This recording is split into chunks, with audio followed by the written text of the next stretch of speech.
O texto desse vídeo já estava pronto há meses, mas na época eu fui um pouco desencorajada de falar sobre autismo antes de obter a minha confirmação de diagnóstico.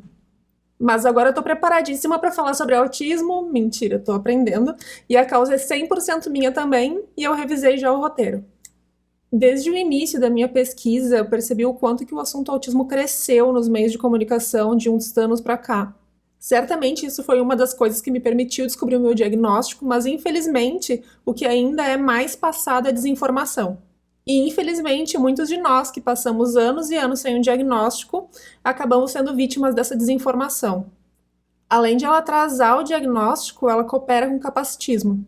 E para quem não tem conhecimento e não está permanentemente em busca de atualização, conseguir distinguir entre uma informação certa e mitos e informação completamente errada é difícil. As pesquisas têm melhorado e incluído grupos que vão além do menino cis branco, com grau de suporte alto, mas isso está ocorrendo a passos lentos. E para piorar, os manuais de diagnóstico não acompanham nem esse processo lento e estão super atrasados. E isso acaba gerando profissionais não qualificados para esse diagnóstico, além de mitos e informações falsas. Então, tirando a meia dúzia de especialistas, sobra para nós, comunidade autista, aprender sozinhos e depois ensinar para quem sabe, tanto neurotípicos quanto neurodivergentes, entendam melhor o que significa ser autista e corrijam pensamentos e atitudes capacitistas e também que ajude no diagnóstico. E olha, apesar das nossas dificuldades, a gente tem feito isso lindamente. Então, a seguir, eu vou passar por 30 mitos sobre autismo, mas em nenhuma ordem de importância. E eu vou explicar a mentira por trás deles, mas eu vou dividir em 3 vídeos com 10 mitos em cada, para não assustar o amigo neurodivergente que não vai ver o vídeo de 3 horas e vai sair correndo para nunca mais voltar. Eu entendo. Tu pode ajudar a nossa comunidade compartilhando esse vídeo com pessoas na tua volta. E se tu quiser me ajudar a fazer esse conteúdo a chegar a mais pessoas, combater a desinformação, curte ele, compartilha com quem tu acha que se beneficiaria dessas informações e se inscreve no canal. Aí tem gente que me falou que não tá recebendo notificações, às vezes, quando eu posto vídeo ou quando eu entro em live. Então, uma coisa que é importante fazer é apertar no sininho de notificação, clicar nele e trocar de notificações personalizadas para todas as notificações. Senão, tu fica à mercê do que o YouTube acha que é melhor para ti. E se tu quiser me dar um apoio um pouquinho maior pelo conteúdo que eu te trago, esse é o meu Apoia-se. Ou um que não custa nada, mas me ajudaria muito, é se tu puder dar um play em todos os vídeos e me ajudar a chegar às 4.000 horas para monetizar o YouTube. A ansiedade de ainda depender da minha família agradece. Eu não sou profissional da saúde mental. Toda a informação contida aqui vem de pesquisas, artigos científicos e da própria comunidade neurodivergente.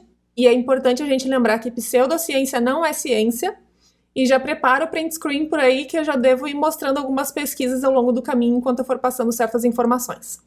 Então vamos à primeira parte dos mitos. O autismo virou uma epidemia, virou moda. O que acontece é que o autismo é mais comum do que a gente imagina e muito diferente do que é estereotipado na mídia. No século passado se falava em um caso a cada 2.000 crianças, repare na palavra crianças. Em 2004 se falava em um caso para cada 166 crianças.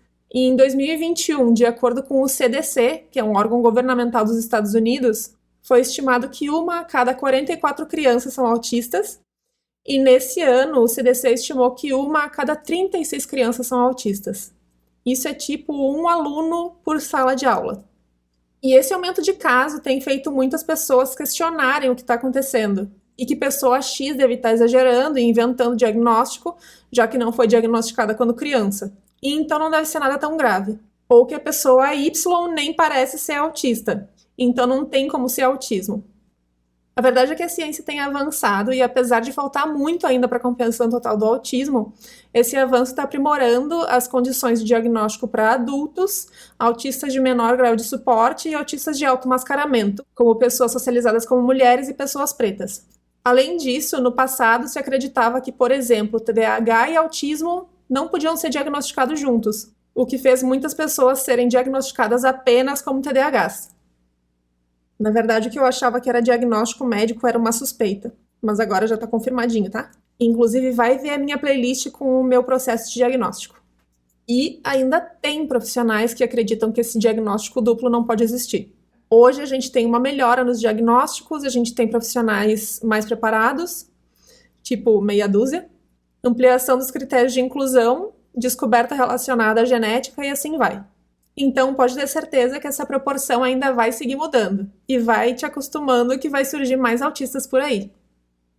Autismo é uma doença mental. Autismo não é doença, e sim um transtorno do neurodesenvolvimento. Doença, por definição, se opõe à saúde. E ser autista não é algo ruim que nos acomete e que por si só danifica a nossa saúde. Sequer é um transtorno, tipo a depressão, que por si só é um problema. Autismo é só uma diferença no desenvolvimento da estrutura cerebral, o que nos prejudica é a sociedade não inclusiva e o ser humano capacitista. Além da maior probabilidade da gente ter transtornos tipo depressão, ansiedade generalizada e outros transtornos. E essa parte, sim, envolve tratamento para evitar que o autista se torne um perigo até para si mesmo. Eu, por exemplo, agora com o meu diagnóstico descobri que a minha rigidez é gigantesca, é uma das partes mais fortes do meu autismo. E é uma parte que eu devo tratar porque em algumas questões me atrapalha. E tem a disfunção executiva por baixa dopamina e afins. Mas ao mesmo tempo, será que um dos grandes motivos da gente sofrer por causa da disfunção executiva não é por a gente não ter acolhimento e por a gente viver em normas neurotípicas? O que tu acha? Autismo não é deficiência. A lei número 12.764, de 27 de dezembro de 2012, considera, assim como pessoas com deficiência, os indivíduos autistas. Autistas são considerados pessoas com deficiência para todos os efeitos legais. Ser autista significa precisar de algum nível de suporte, significa não conseguir funcionar plenamente sem algum auxílio em alguma área. As necessidades de cada autista variam muito. O mesmo serve para TDAH, mas infelizmente ainda não está na lei do BR que TDAH é uma deficiência. Todos somos um pouco autistas. Ou tu é autista, ou tu não é. Algumas pessoas falam essa frase como uma forma de se relacionar com autistas e se identificar com traços ou diminuir as dificuldades sofridas. Ou como quem diz, ei, você não é tão diferente de todo mundo, todos nós temos comportamentos peculiares, não se sinta mal. A maioria dos neurotípicos tem um ou mais traços semelhantes a autistas, e eu entendo que quem fala isso tem boas intenções por trás. Mas autismo não é apenas um conjunto de traços, comportamentos ou peculiaridades. Autismo é uma diferença neurológica, um transtorno do neurodesenvolvimento que afeta como uma pessoa experimenta o mundo e a forma de viver. Dizer que somos todos autistas banaliza a nossa luta anticapacitista, porque se todos nós fôssemos autistas, não haveria necessidade de luta por direitos ou contra o capacitismo, pois isso já seria uma norma. Autismo muitas vezes não é levado a sério, e frases como essa cooperam com isso. Autismo é culpa dos pais. Nos anos 50, se acreditava que o autismo era causado por pais emocionalmente distantes ou frios. Embora ainda falte muito para a compreensão total do autismo, hoje já está completamente sabido que autismo não tem nada a ver com o estilo parental.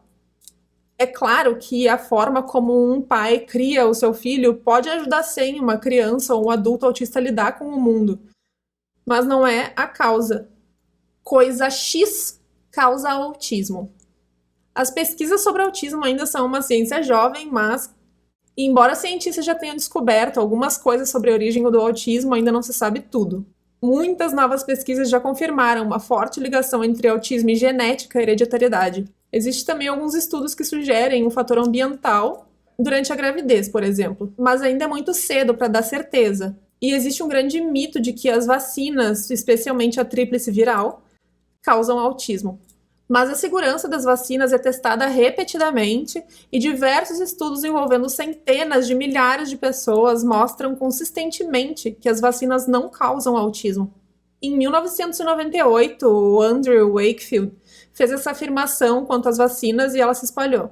Mas em 2010 ele foi acusado de desonestidade na pesquisa e não há suporte científico para a ideia de que vacinas causem autismo. Você não parece autista. Além de autismo ser um espectro onde cada autista tem a necessidade de um nível X de suporte em cada área, Existem as questões estruturais da sociedade que nos afetam e fazem autistas de automascaramento, que por consequência a gente é tão bem disfarçado de neurotípico que dificilmente a gente é diagnosticado.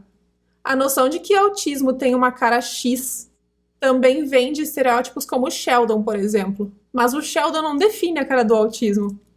Apesar de a gente ter alguns traços e comportamentos em comum que talvez sejam reconhecíveis e de, por exemplo, tem uma boa parte de autistas que tenta ser o mais neutro possível com uma estratégia de sobrevivência para sumir no meio da multidão. Ou o grupo gigantesco que prefere o conforto à estética, por questões sensoriais. Cada autista é único e tem uma aparência única. O autismo é uma deficiência invisível. Isso significa que, em geral, não se pode dizer apenas olhando para alguém que essa pessoa é autista ou não. Autismo é uma condição infantil. Nascemos e morremos autistas.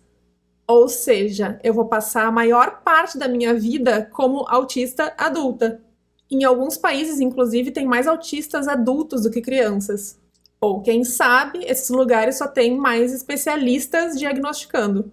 Adultos autistas são negligenciados por pesquisas. E como, em geral, a gente tem mais máscaras, os critérios de diagnóstico não se aplicam a nós. Além disso, existem livros científicos que incluem autismo na área de transtornos infantis. Livros científicos. Ódio. Autismo é coisa de menino. Existem muitas mulheres autistas, mas é verdade que autismo é diagnosticado muitas vezes mais em meninos do que em meninas. E aqui a gente está falando de pessoas cis. Porque se a gente for falar de pessoas trans, a coisa complica muito mais e aí sim não existe nem pesquisa quase falando sobre. As meninas geralmente são diagnosticadas mais tarde na vida, nunca são diagnosticadas ou são diagnosticadas erroneamente, como por exemplo como bipolares. A questão se resume mais uma vez às pesquisas, aos critérios de diagnóstico e aos profissionais pouco qualificados. E por trás de tudo isso, os padrões sociais de gênero e o sexismo. Por muitos anos, o autismo foi considerado como predominantemente relacionado a meninos. E os médicos basearam os critérios de diagnóstico e os dados de observação nessas crianças. E como muitas mulheres trans, muitos homens trans e muitas pessoas que não se identificam com algum gênero não se encaixam no estereótipo do menino autista, pode nunca receber um diagnóstico. Questões sociais podem acabar mascarando os sinais de autismo nesses grupos. Podem, não só podem, como disfarçam. Tanto esse grupo como pessoas pretas geralmente são melhores em mascarar o autismo e a se camuflar como neurotípicos. Hoje já se questiona se o autismo realmente é mais prevalente em meninos ou se é o sexismo que é o responsável por essa aparente prevalência. Sendo assim, é possível que a quantidade de autistas seja igual em qualquer gênero. Autismo é coisa de gente branca. Os dados mostram e sempre mostraram que pessoas pretas recebem menos atenção e recursos da sociedade. Gatilho aqui, tá, pessoal? E um lance horrível que eu descobri há algum tempo nas minhas pesquisas é que antigamente, e ainda hoje, tem muitos médicos que deixam pessoas pretas sofrerem mais dor por mais tempo que pessoas brancas. E existe uma noção absurda de que pessoas pretas não sentem tanta dor. Tem cada matéria sobre parto de mulheres pretas que é absurdo. Muitas famílias de pessoas pretas também relatam serem repassadas de médico para médico, numa abordagem de esperar para ver o que acontece. Dessa forma, fica muito claro de entender o porquê que os números de pessoas pretas autistas é muito menor. E, infelizmente, as estatísticas têm mostrado que essa lacuna cresce cada vez mais. Não é que o autismo seja predominante em pessoas brancas, e sim que as desigualdades e o racismo impactam em diversas questões, inclusive dentro da saúde mental e no diagnóstico de autistas. Bom, acabamos os primeiros 10, e na parte 2 a gente vai falar sobre a falta de empatia, comportamento violento, genialidade, sobre a maldita peça do quebra-cabeça e outras coisas. Então liga o sininho para receber as notificações, troca esse sininho de notificações personalizadas para todas as notificações, para tu receber quando eu postar a parte 2 e depois a parte 3. Um beijo no cérebro de vocês e não esquece de mandar esse vídeo para amigos neurodivergentes e para os parentes ou conhecidos capacitistas, que infelizmente a gente tem de monte. Assim, aos poucos, a gente vai acabando com a desinformação. Beijo.